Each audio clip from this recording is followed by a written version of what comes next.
ሰላም በመላው ዓለም የምትኖሩ የሀሁ ለሁሉም የኦንላይን ትምህርት ቤት የዩቲዩብ ቻናል ቤተሰቦች በያላችሁበት ሰላማችሁ ይብዛ።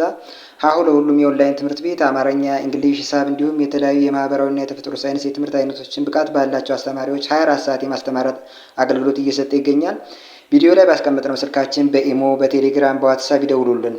በተመቻችሁ ሰዓት የምትፈልጉትን የትምህርት አይነት እናስተምራለን።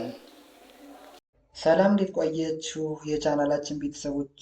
ዛሬ ደግሞ ከሙሉ የአማርኛ ፊደላት ውስጥ ፊደላትን በየቅርጻቸው ተያያዥነት ባለው ሁኔታ በቀላሉ እንዴት አድርጋችሁ እንደምትይዙ ላሳያችሁ። ያ ማለት ባለ ሁለት እግር ፊደላት በተመሳሳይ ሁኔታ ከአንደኛ ወደ ሰባተኛ ሆሄያቸው የእያንዳንዱን ከአንደኛ ወደ ሁለተኛ ሲቀይሩ ከሁለት ወደ ሶስት ከአራት አምስት ስድስት ሰባት እያንዳንዳቸው ሰባት ሆሄ ያላቸው ማለት ነው። እያንዳንዱ ሆሄያት በአንደኛ ሆሄያትን በምን መንገድ እንደምትይዟቸው፣ ሁለተኛ ሆሄያትን እንዴት አድርጋችሁ እንደምትይዟቸው፣ ሶስተኛ ሆሄያትን እንዴት አድርጋችሁ እንደምትይዟቸው፣ አራት አምስት ስድስት ሰባት እያንዳንዱን ሆሄ በቀላሉ እንዴት አድርጋችሁ እንደምትይዙ ቅርጻቸውን መሰረት አድርጌ ተመሳሳይነት ያላቸውን በተመሳሳይ ቦታ ጽፌ አሳያችኋለሁ። እኛ ጋር መማር ለምትፈልጉ ልጆች ደግሞ ስልካችን ስላስቀመጥነ ይህን ስልካችን ሴቭ አድርጉና በኢሞ፣ በዋትሳፕ፣ በቴሌግራም በማንኛውም ሰዓት ብትደውሉልን በኦንላይን እናንተ ባላችሁበት ቦታ ሆናችሁ በምትፈልጉት ሰዓት የምትፈልጉትን ትምህርት መማር ትችላላችሁ። ልጆቻችሁን ማስተማር ትችላላችሁ። ከዚያ ውጭ ሳብስክራይብ ያላደረጋችሁ ቤተሰቦቻችን ካላችሁ ደግሞ ሳብስክራይብ አድርጉ። ላይክ፣ ሸር እያደረጋችሁ ቻናላችን አበረታቱ፣ ለብዙዎች እንዲደርስ አድርጉ። አሁን ቀጥታ ወደ ዛሬ ወደ አዘጋጀሁላችሁ እነዚህ የተለያዩ ፊደላት በቀላሉ ቅርጻቸውንና ድምፃቸውን መያዝ የምትችሉበትን መንገድ ላሳያችሁ። ከእኔ ጋር እስከ መጨረሻው ፊደላትን እየጠራችሁ ቅርጻቸውን ደግሞ እንዴት አድርጋችሁ እንደምትይዙ በምነግራችሁ ሰዓት በትኩረት እየተከታተላችሁ እስከ መጨረሻው አብረን እንዘልቃለን። ይሄ ባለ ሁለት እግር ሆሄ የሆነው የመጀመሪያው ለ ነው። ከዛ እዚህ ጋር ሰ አለ። ይሄ ደግሞ ሸ ነው። ይሄ በ፣ ይሄ ደግሞ በ፣ ይሄ አ፣ ይሄ ከ ነው። ከዛ ቀጥሎ ሌላ ባለ ሁለት እግር ሆሄ ያለ ይሄ ሀ ይባላል። ይሄ ደግሞ ዘ፣ ይሄ ዠ፣ ይሄ ደ፣ ይሄ ደግሞ ጀ፣ ይሄ ጰ፣ ይሄ ጸ ይባላል። እያንዳንዳቸውን ብታዩዋቸው ሁለት ሁለት መስመር ወይም ደግሞ ሁለት ሁለት እግር አላቸው። ወደታች ወደታች የቆመ ማለት ነው። ሁለት መስመር አላቸው። ይህን እግር ብላችሁ ብትይዙት ባለ ሁለት እግር ሆሄያት ይባላሉ። እነዚህን ሆሄያት የመጀመሪያ ሆሄያትን ደጋግማችሁ እየጠራችሁ ቅርጻቸውን መያዝ አለባችሁ። ለምሳሌ ከኔ ጋር አንዴ በድጋሚ እንጥራ። ለ፣ ሰ፣ ሸ፣ በ፣ ቨ፣ አ፣ ከ፣ ሀ፣ ዘ፣ ዠ፣ ደ፣ ጀ፣ ጰ፣ ጸ። ከዛ እነዚህን ሆሄያት በደንብ የመጀመሪያ ሆሄያትን በስርዓት ከያዛችሁ በኋላ ሁለተኛ ሆሄያት ጋር ስንመጣ ደግሞ እነዚህን የመጀመሪያ ሆሄያትን እየጠራችሁ ቅርጻቸውን በስርዓት ከያዛችኋቸው ከእነዚህ ከመጀመሪያ ሆሄያት ላይ ከጎነ ጎናቸው ላይ አግድም አግድም መስመር መጨመር፣ እዚህ ጋር ላይ አግድም አግድም መስመር መጨመር ከሁሎቹም ሆሄያት ላይ በዚህ መንገድ ማለት ነው። ስለዚህ የለ ላይ ከጎኑ ላይ አግድም መስመር ቢጨምርበት ይሄ ይሆናል ቅርጹ። ይሄ ደግሞ የለ ሁለተኛ ሆሄ ነው። የለ ሁለተኛ ሆሄ ነው። ማን ይባላል? ሉ። ሌሎቹም ጋር በዚህ መንገድ የጎነ ጎናቸው ላይ ቢጨምሩበት ሁለተኛ ሆሄያትን ታገኛላችሁ ማለት ነው በቀላሉ። ስለዚህ የፊደላትን እነዚህን እያንዳንዱ ፊደላት ሁለተኛ ሆሄ ቅርጻቸውን በቀላሉ በዚህ መንገድ ያዛችሁ ማለት ነው። ስለዚህ ይሄ ሉ ይባላል። የለ ሁለተኛ ሆሄ ነው። ቀጣዩ ደግሞ ሱ፣ ይሄ ሹ፣ ይሄ ቡ፣ ይሄ ቡ፣ ይሄ ደግሞ ኡ፣ ይሄ ኩ፣ እዛ ይሄ ደግሞ ሁ፣ ይሄ ዙ፣ ይሄ ዡ፣ ይሄ ዱ፣ ይሄ ደግሞ ጁ፣ ይሄ ፑ፣ ይሄ ደግሞ ሱ። እያንዳንዱ ሆሄ ይሄ ሁለተኛ ሆሄ ነው ማለት ነው። ላይ የምታዩት የመጀመሪያ ሆሄያቸው ነው። ለምሳሌ እዚህ ጋር ላይ ሀ አለ፣ ሁለተኛ ሆሄው እዚህ ጋር ላይ ሁ አለ፣ እዚህ ጋር ላይ ዘ አለ፣ ዙ አለ እያላችሁ ወደዚህም ብትሄዱ እያንዳንዳቸው እዚህ ላይ የተደረደሩት የመጀመሪያ ሆሄያት ናቸው። ከእነዚህ ላይ ደግሞ ጎነ ጎኑ ላይ አግድም አግድም መስመር እየተጨመረ ታች ስረ ስራቸው ላይ የተጻፉት ደግሞ የእነዚህ ፊደላት ሁለተኛ ሆሄያቸው ነው ማለት ነው። ስለዚህ እነዚህ ሁለተኛ ሆሄያት በድጋሚ አንዴ እንጥራ። ስለዚህ ሉ፣ ሱ፣ ሹ፣ ቡ፣ ቡ፣ ኡ፣ ኩ።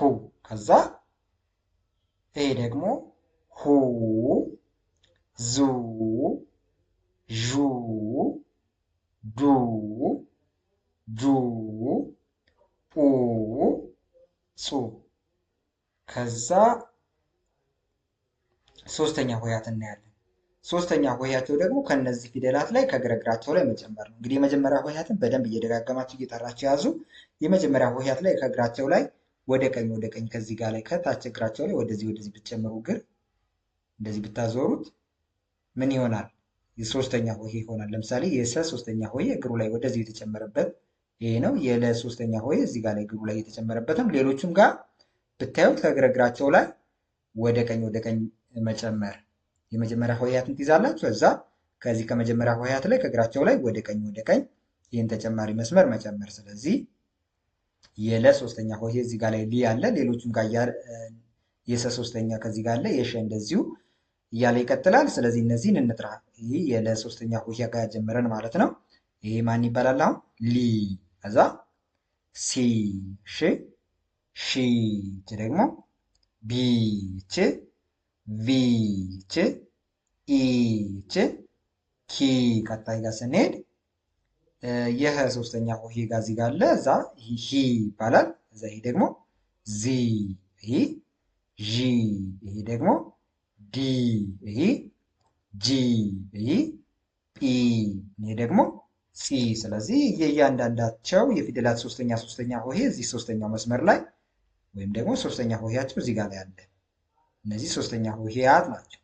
እግራቸው ወደ ቀኝ የዞረ። ከዛ አራተኛ ሆሄያትን አራተኛ ሆሄያትን በዚህ መንገድ በቀላሉ ትይዟቸዋላችሁ። አስቸጋሪ አይደሉም። ለምሳሌ እነዚህ ሁለቱም እግራቸው እኩል ነው። አንዱ ያላጠረ አንዱ ያልረዘመ። አራተኛ ሆሄያት ጋር ስትመጡ በግራ በኩል ያለው አጠር ይላል። ለምሳሌ ይህን የለን አራተኛ ሆሄ ብታዩት አንድ እግሩ በዚህ በኩል ያለው አጭር ነው። ከዛ እዚህ ጋር ላይ ደግሞ የሰ አለ። አራተኛ ሆሄው ጋር ብትመጡ ይሄ አንድ እግሩ አጭር ነው። እዚህም እንደዚሁ ሌሎቹም ጋር ብታዩ በዚህ መንገድ አንዳንድ እግራቸው አጠር ያለ ይሆናል ማለት ነው። ስለዚህ የአራተኛ ሆሄያት ቤተሰቦችን እንጥራ ከኔ ጋር ላ፣ ሳ፣ ሻ፣ ባ፣ ቫ፣ አ፣ ካ። እዚህ ጋር ይህ አራተኛ ፊደል ነው። ሀ ይባላል። እዛ ዛ፣ ዣ፣ ዳ፣ ጃ፣ ጳ፣ ጻ። እንግዲህ የፀ አራተኛ ሆሄ ነው ማለት ነው። እያንዳንዳቸው እዚህ ጋር ላይ የመጀመሪያ ሆሄያት አሉ። እዚህ ጋር ላይ ደግሞ አራተኛ ሆሄያቸው አሉ። ጳ የጰ አራተኛው ብቆጥሩ ከዚህ ጋር ጀምራችሁ ከመጀመሪያው ጀምራችሁ እዚህ ጋር ላይ አንደኛ ሆሄያት አሉ። እዚህ ጋር ሁለተኛ ሆሄያት አሉ። እዚህ ጋር ላይ ሶስተኛ ሆሄያት አሉ። እዚህ ጋር ላይ አራተኛ የሆሄያት ቤተሰቦች አሉ። አራተኛው ጋር ስትመጡ እግሩን ታሳጥራላችሁ። ሁለተኛ ላይ ከጎኑ ላይ ጨምሩበት ብያችሁ ነበረ። ያው ጎኑ ላይ ትጨምራላችሁ። ሶስተኛ ላይ እግሩን ማጣም ነው ወደ ቀኝ እሱን ታደርጋላችሁ። አራተኛ ደግሞ በግራ በኩል ያለ እግሩን አጠር ታደርጋላችሁ። ያ የምታደርጉት ምንድን ሲሆን ነው? ባለ ሁለት እግር ሆሄ ከሆነ ነው ማለት ነው። ከዛ አምስተኛ ሆሄያት ጋር እንሂድ። አምስተኛ ሆሄያት ጋር ስንመጣ ደግሞ እነዚህ አምስተኛ ሆሄያት ሁለት እግር ነው ያላቸው። በቀኝ በኩል ካለ እግራቸው ላይ 0 መጨመር፣ በቀኝ በኩል ያለው እግራቸው ላይ 0 መጨመር ነው። እነዚህ ለምሳሌ የሸ እዚህ ጋር ላይ 0 ሲጨመርበት ይሆነ ሼ። ስለዚህ ሌሎቹም ጋር ይህንን በቀኝ እግራቸው በኩል 0 ብትጨምሩበት አምስተኛ ሆሄያትን በቀላሉ ትጽፋላችሁ። እነዚህን የአምስተኛ ሆሄያት ከኔ ጋር እንጥራ። የለ አምስተኛ ሆሄ እዚህ ጋር ላይ ሌ፣ ከዛ ሴ፣ ሼ፣ ቤ፣ ቬ፣ ኤ፣ ኬ፣ ከዛ እዚህ ጋር ላይ ሄ፣ ዜ፣ ዤ፣ ዴ፣ ጄ፣ ጴ፣ ፄ። ከዛ ስድስተኛ ሆሄያት ጋር ደረስን። እያንዳንዱ ሆሄ ስድስተኛ ቤተሰቡ ጋር ማለት ነው። አሁን ስድስተኛ ቤተሰቡ ጋር ስንመጣ ስድስተኛ ቤተሰቡ እያንዳንዱ የተለያየ ቅርጽ ነው ያለው። ልክ የመጀመሪያ ሆሄያትን ለመያዝ እንደሞከራችሁ ስድስተኛ ሆሄያትንም እየጻፋችሁ እያንዳንዱን በልዩነት የተለያዩ ስለሆኑ በስርዓት በአትኩሮት እያያችሁ እየጻፋችሁ ድምፃቸውን እየጠራችሁ መያዝ አለባችሁ። ድምፃቸው የሚል ነገር አለው። የሁሎቹም ጋር እሱን እየጠራን እንይ። ያትቺ የለ ስድስተኛ ፊደል ናት። ል ከዛ ስ ሽ ብ ቭ እ ክ ከዛ እዚህ ጋር ደግሞ ሎ ሶ ሾ ቦ ቮ ኦ ኮ። ይህ ሰባተኛ ሆሄያቸው ናቸው። ስለዚህ ስድስተኛን በዚህ መንገድ በቀላሉ እየጠራችሁ ያዟቸው። እዚህ ጋር ላይም ሌሎች ባለ ሁለት እግር ሆሄያት አሉ። ይቺ ጋር ይቺ ለምሳሌ ህ ዝ ዥ ድ ጅ ጵ ጽ። እነዚህ ስድስተኛ ሆሄያት ናቸው። ቅርጻቸውም ይለያያል። ሰባተኛ ሆሄያት ጋር ስትመጡ ግን ቅርጻቸው ተመሳሳይነት ያለው ነገር አላቸው፣ ወይም ደግሞ የሆነ የሚያመሳስላቸው ነገር አለ። ለምሳሌ ሁሎችም በቀኝ በኩል ያለው እግራቸው አጠር አጠር ያለ ነው። አራተኛ ላይ በግራ በኩል ያለው ወይም ደግሞ የኋላ እግራቸው ብላችሁ መያዝ ትችላላችሁ። በግራ በኩል ያለ እግራቸው አጠር አጠር ይላል። ከዛ ሰባተኛ ላይ ስትመጡ ደግሞ በቀኝ በኩል ያለ እግራቸው አጠር አጠር ያለ ነው። ለምሳሌ እዚህ ጋር እንጀምር። ለሰባተኛ ሆሄ ሎ ይቺ በልዩነት ያዘዋል፣ ትለያለች። ከባለ ሁለት እግር ሆሄያት ውስጥ እግሯ ማያጥረው ወይም ደግሞ በየራሷን ቅርጽ የያዘችው ይቺ ነች። ሌሎቹ ግን የሰጋ ስትመጡ ሶ፣ አይሸጋ ብትመጡ ሾ፣ ከበጋ ብትመጡ ቦ እያለ ሌሎቹም ባለ ሁለት እግር ሆሄያት ብታዩ ሰባተኛ ቤተሰባቸው ላይ በቀኝ በኩል ያለው እግሩ አጠር አጠር ይላል። አራተኛ ላይ በግራ ብያችኋለሁ፣ እሱን ያዙ።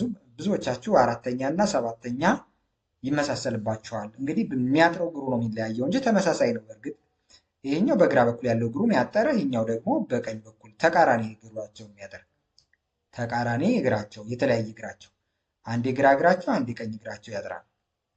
ስለዚህ ቀኝ እግሩ ካጠረ ሰባተኛ ይሆናል፣ ግራ እግሩ ካጠረ ደግሞ አራተኛ ይሆናል ማለት ነው። እሱን እየጠራን ነይ ሰባተኛ ሆሄያትን ማለት ነው። ይሄ ሎ ትሉታላችሁ። ከዛ ሶ ሾ ቦ ቮ ኦ ኮ።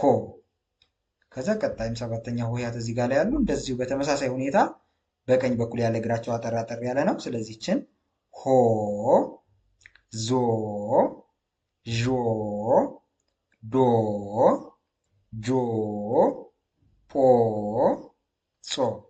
ስለዚህ ባለ ሁለት እግር ሆሄያትን በቀላሉ በዚህ መንገድ ያዟቸው።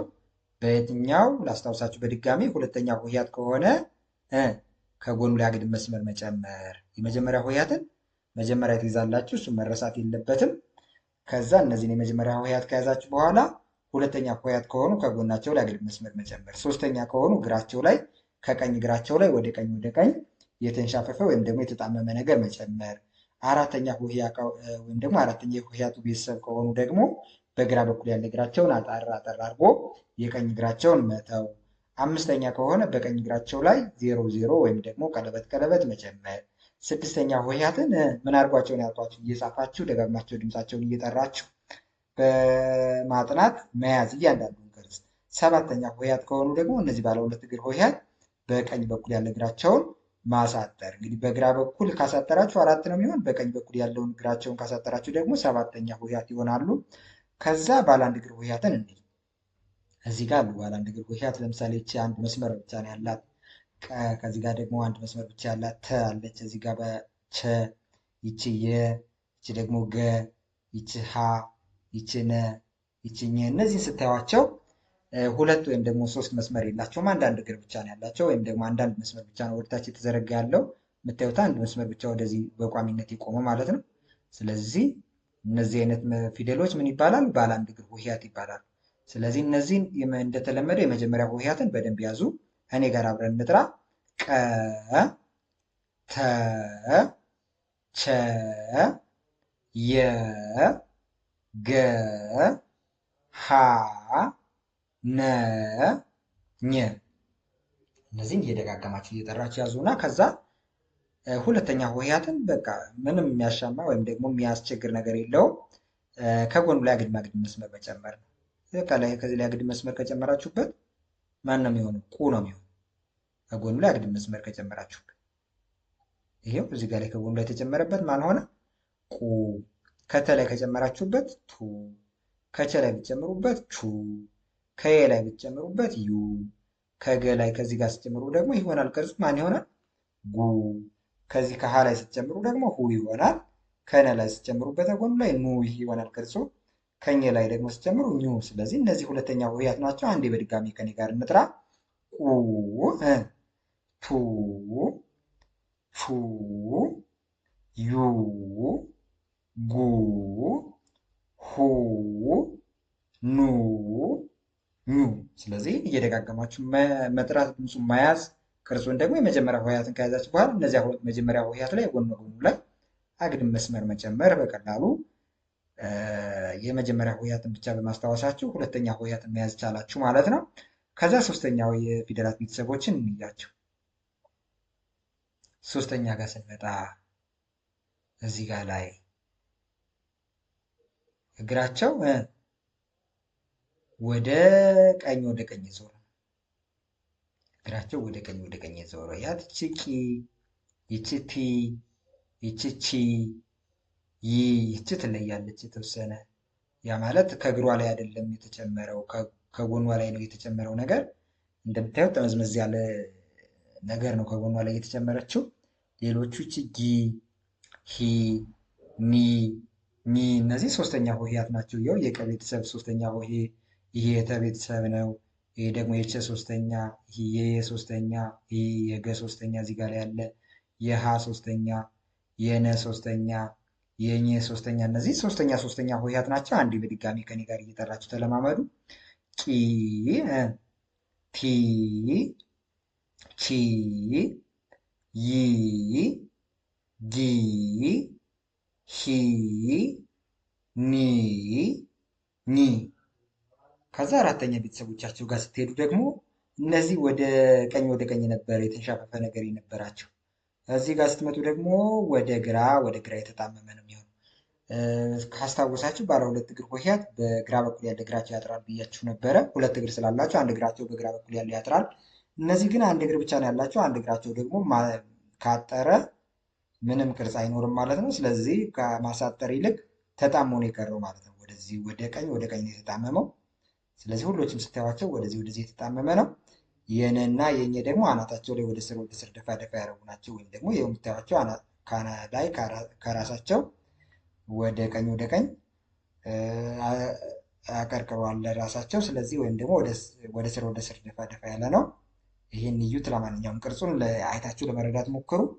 እነዚህ ደግሞ በቀላሉ ወደ ግራ የተጣመመ ነው። ወደዚህ ማለት ነው።